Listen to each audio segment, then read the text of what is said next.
to speak to me. My name is, oh, that was, yeah, that was not meant to be in the recording. It's okay. My name is Louisa, by the way. Nice to meet you. Nice to meet you too. Have we ever spoken before? No, I would love for that to have happened though. What, do I No, look familiar? you look familiar, but maybe I've just seen your content or something. But it's What? nice to meet you. Yeah, Really? I I'm, think so. I like have 5,000 followers on Instagram. Like that's why I don't have a I lot of people. recognize like you in the background, so I don't know, but Oh, well, maybe on like 987 or something. But Mhm. thank you, like honestly, thank you so much for like making the time. I know we had to like shift some things around, so I'm gonna make this as quick as possible so that you can, go back to your, is it nighttime? It's nighttime, but this is when I'm awake. So Oh, okay, okay. yeah, I love that. You're thriving. I'm All right, thriving. Yeah. you're thriving. Now, I've got a bunch of questions for you because I am a big fan. I genuinely love your music, so I really just Thank want to know you. so much about you. So we're gonna dive straight in, and I actually want to know, like, looking back at your career so far, is there a moment that really made you feel like this is who I am, meant to be as an artist? Hmm. Ooh, that's a good question. I mean, I think there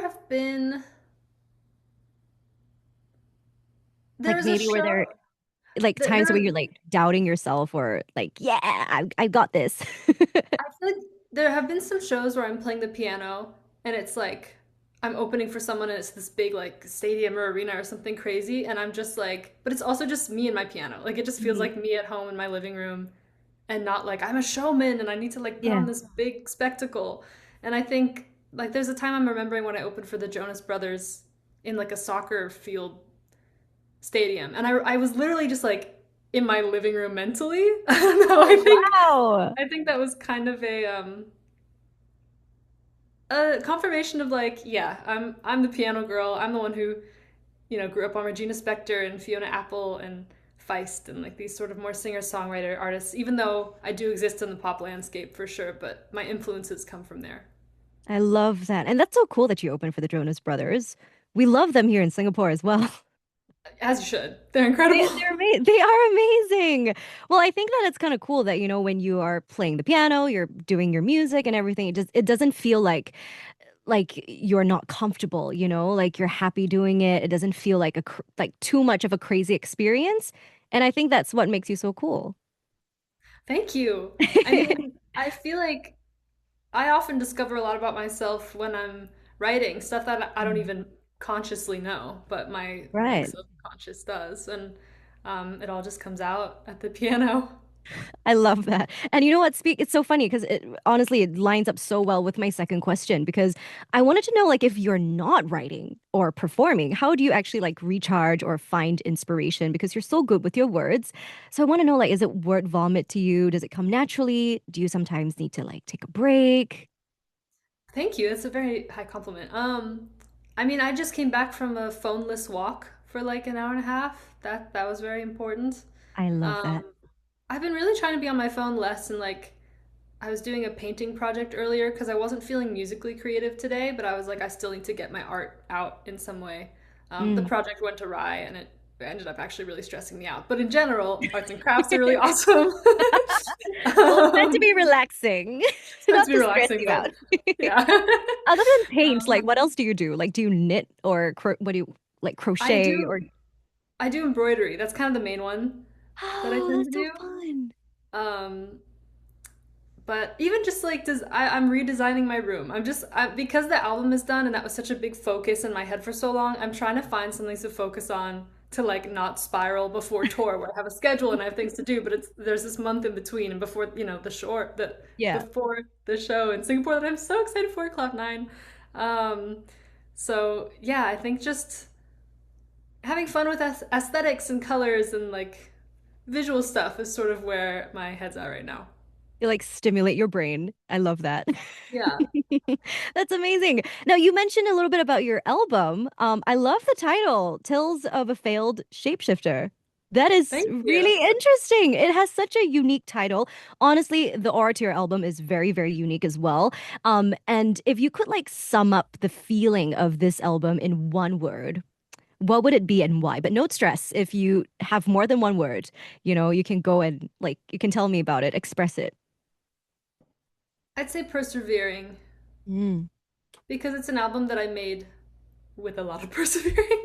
when when after Numb Little Bug, like it was tough, Mm. and you kind of have this incredible opportunity to like kind of have a platform to the world. And then when this happened, I wasn't really sure who I was, and I was writing a lot of songs but not really connecting with music or all the reasons I loved it in the first place. It felt more like work and like this song conveyor belts pipeline, like an industrious job, more than it felt Yeah. like my art, I guess. And Hmm. um, I mean, these are the songs that survived my very brutal cutting process of like hundreds, um, and also just represent, I think, the process getting through depression. Mm. And in this album, like you mentioned that you have like so many songs that you had to cut, right? What was there like a track on this album that actually challenged you the most when you're writing or producing? Lottery was a really difficult one to get the production right. That one I had written in 2022, but it just Oh. went through a bunch of different versions. I'd shown it to a bunch of different producers. It's a waltz, and a lot of people were like, I don't know what to do with the waltz. But I think James Yeah. Flanagan um, nailed what I wanted. I was also looking at the track list recently. Um, I was actually unsure if I wanted to put Van Gogh on the album for a second. And now What? I'm like, But why? I just like it's with pretty much every song, with the Yeah. exception of a few, where I make it and Mm. I love it. And Mm. then I'm like, I don't know. And then I'm like, I think it's fine.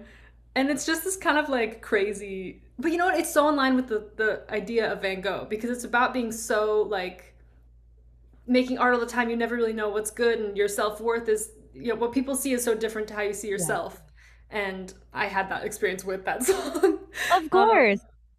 but there's, Unicorn. I was like, this is a banger. This is coming out Oh my for gosh, sure. it's so good. Do you know how many people actually request for this song? Like at the station? I'm not kidding. Really? On my show, like every other day, I've like, can I have Unicorn? I'm like, sure. Very happy to play it for you. I'm not That's joking. awesome. It is That makes me so it's happy. such a hit. It's a good song. I love it so much. Like one of my personal favorites. Thank you. Like for real. Now, like this song, I mean, obviously it's like magical, right? Unicorn. It's so fun. I've got a unicorn tattoo. I'll show it to you when you're here in Singapore. I Oh actually my do have one. gosh. Yeah, Obsessed. funny that we're talking about it now.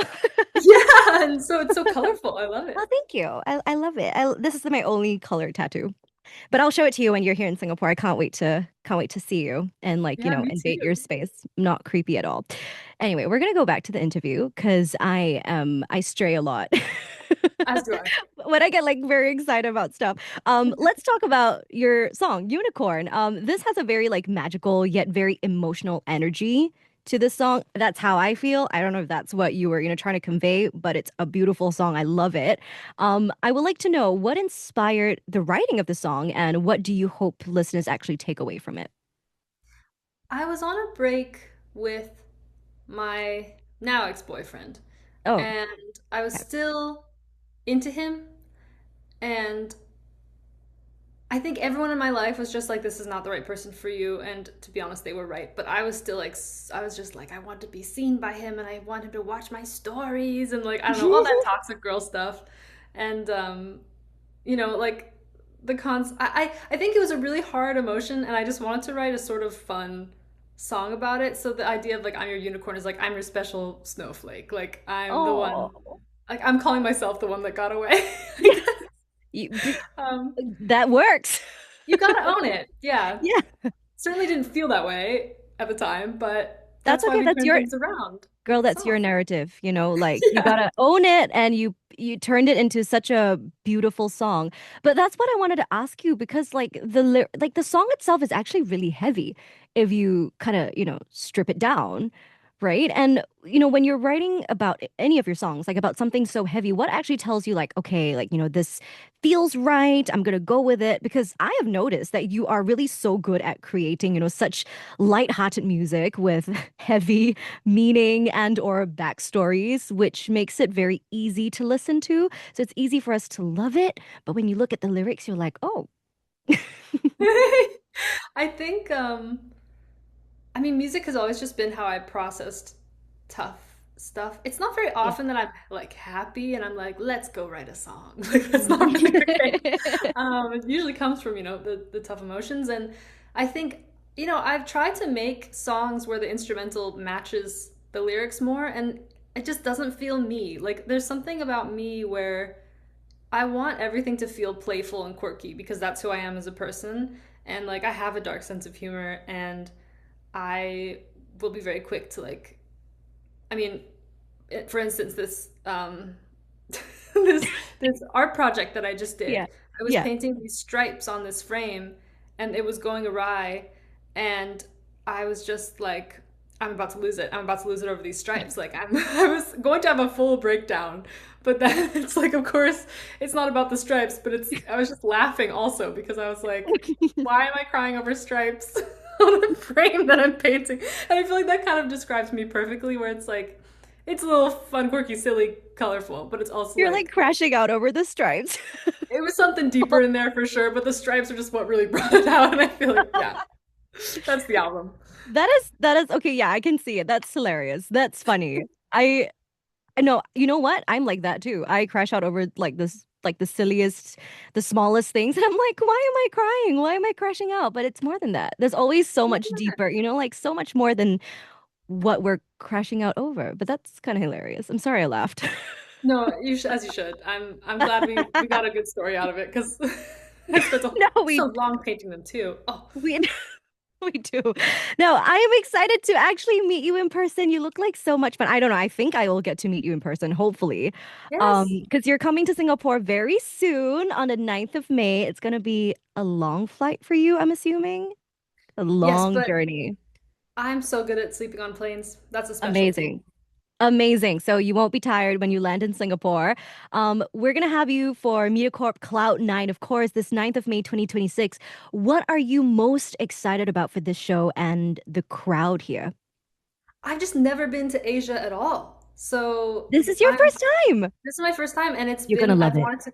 I've wanted to go forever. So it's like I mean, I have a tour after, and I think Yeah. I don't know if I'm allowed to say this, but like I'm looking forward to this the most because You I'm don't have to just share too much. We can cut it out. well, no, just I mean, I'm excited for the tour, of course, but I'm Yeah. like most excited for the this festival.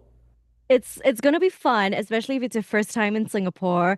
I hope that you'll have some time to explore like the food, the culture, and the city. It's just beautiful. I promise you're gonna love it. How My how are friend, you with oh, go ahead. yeah. Sorry. Sorry, go ahead, go ahead. I was gonna say my friend Nikki, who is she's from Indonesia, but she's traveled to Singapore a lot, and Like the singer Nikki? the singer Nikki. Oh, I love her music. Yes, she's incredible. She's one of my So best cool. friends. But she was giving me some food recommendations that I'm really excited to check out. So she's given me like an itinerary In Singapore. of in Singapore.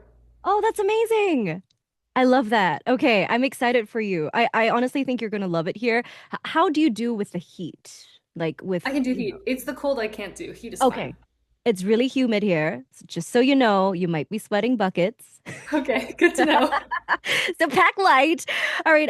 Okay, we're going over time a little bit. So I just have one last question for you. Now, if someone listens to your new album for the very first time, okay, after watching you live in Singapore, what do you hope they walk away feeling? Hmm. I hope.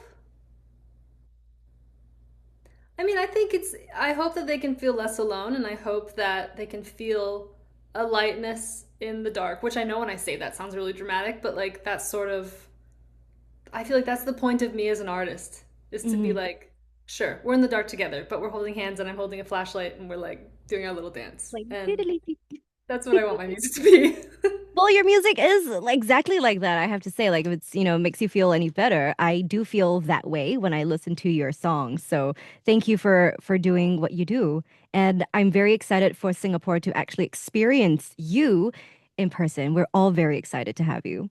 I can't wait. Let's speed up time. It's time Yes, to get to Singapore. yes. It's actually about a month from now. So it's gonna be really quick. How many days do you have here? Are you allowed to share that? How many days? What? Do you have in Singapore? Like, are you allowed to share Oh, that? Liv, do you know? think it's three, three or Okay. four, three. Okay. No, that's a good time, like for like the jet lag and everything to settle in. Yeah. Oh, live is.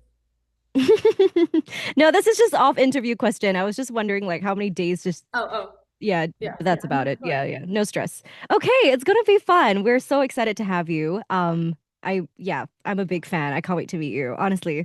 Thank you so much for, taking the time to speak to me today. I know you're awake at Yes, night. So thank I'm gonna leave you. you to your art and stripes and polka Not my dots, stripes. maybe. Like Not my maybe not the stripes. stripes tonight. Maybe like polka dots or some squiggly lines or something. That's fine. Yeah, stripes are crippling right now. Not for you, PTSD. Yeah. But thank you so much. I appreciate your time, really. Thank Thank you. you. Thanks, Annabelle.